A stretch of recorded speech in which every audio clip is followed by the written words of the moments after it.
This is my review of Samurai Flamenco.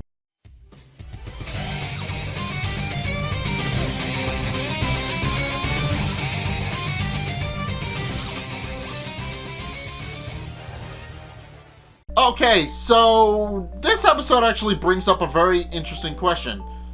So naturally, Haiji Sawada was responsible for destroying Masayoshi's apartment, and Masayoshi confronts him over it, and Haiji points out that he just wants to be in Samurai Flamenco's life and wants to be his final opponent, before leaving, pointing out that Masayoshi should really be focusing on his apartment not going up in flames, then he should be focusing on Haiji. And when the police and fire department arrive, Masayoshi files a formal search warrant for Haiji Sawada because he believes that Haiji Sawada actually blew up his apartment. And case in point, Haiji actually did point out that he blew up Masayoshi's apartment. And Masayoshi, while he's waiting for results, moves into a hotel with Ishihara herself, and even orders room service, but notes while he's waiting for the room service that nobody actually knows anything about Haiji's involvement and aren't saying anything.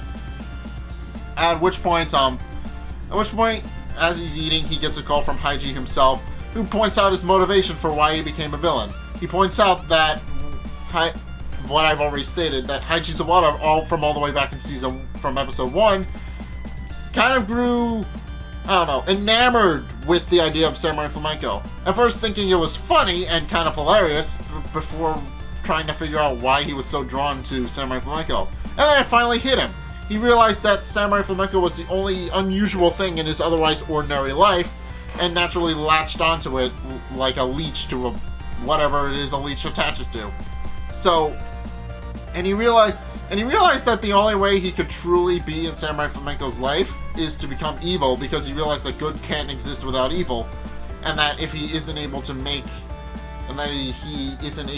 kind of make himself into a hero, because he realized that he needed to challenge Masayoshi's ideals as what justice is.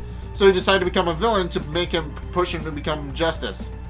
And then states not to eat his curry because it might be poisoned.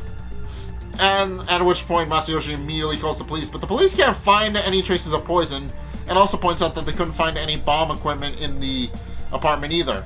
And also state that Haiji apparently passed away from an illness a year ago, and apparently has been dead since then, and they can't get track of his family because they moved away. So it's at this point where people begin to suspect that maybe Haiji Sawada isn't a real person, and it does start to play into this story quite a bit.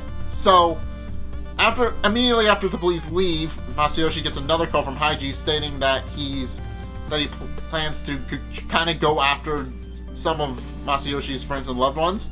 And Masayoshi kind of figures this out because Haiji is vague about it, but does point out that he might be doing that, saying that he's going after something a little more colorful, which alludes to the Flamengers.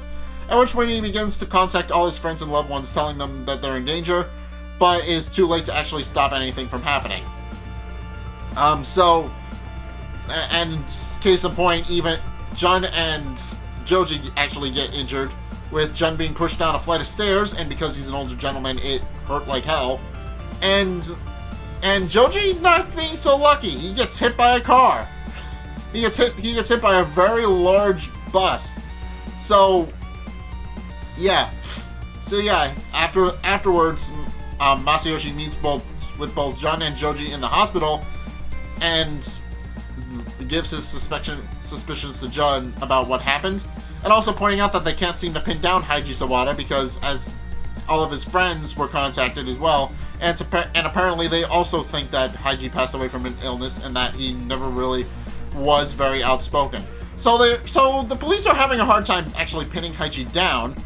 And then as he's trying to contemplate what all this means, Masayoshi gets another call from Haiji stating that he might have to kill somebody to get Samurai Flamenco to step up, and contemplates going after Goto. And upon hearing that, Masayoshi goes into full verbal assault mode and actually says that if Haiji goes after Goto, he'll kill him, which Haiji is happy to hear. And immediately after this call, Masayoshi contacts Goto and lets him know what's up, and goes to meet with him at his apartment because he just got back from his vacation.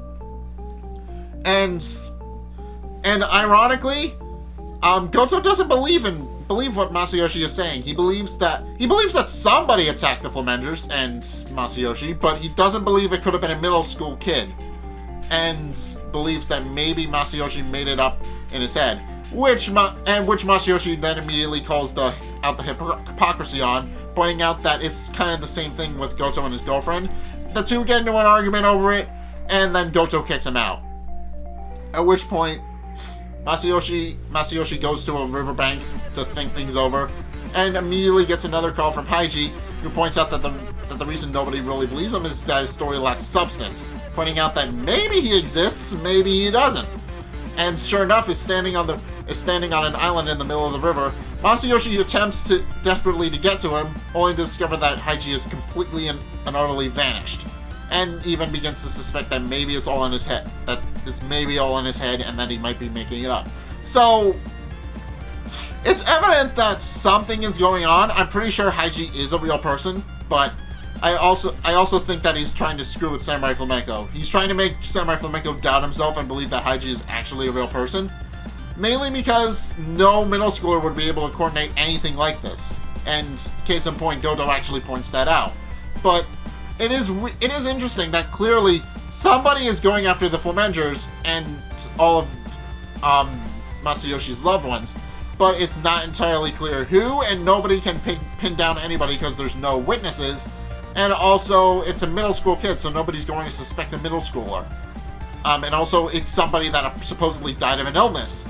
That may or may not be the case, depending on how you look at it. But yeah, it's entirely evident that Haiji is a real person, or at least was, and it's kind of up for debate as to whether or not he's still a real person.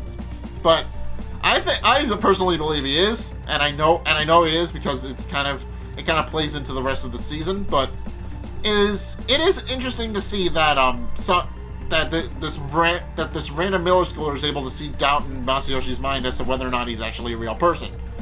And I think that's what his entire intention is. He's trying to play mind games to make Masayoshi look like he's crazy, and then things are going to go down from there. But yeah, it's evident that Masayoshi is having a hard time trying to figure out if Haiji is a real person or not. He is, but he kind of up and vanished like a fart in the wind, so it's kind of hard to pin him down.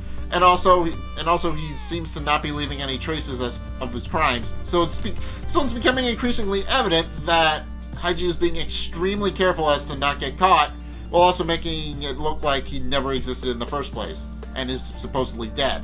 So it's clear that Haiji put in a lot of work for this, as he says in the episode, but it's evident that now Masayoshi is starting to doubt himself and doubt whether Haiji is a real person, even though he is. So it's interesting that Haiji is kind of pretending to be this enigma of Masayoshi's imagination, all to mess with Masayoshi for reasons that are explained later in the season.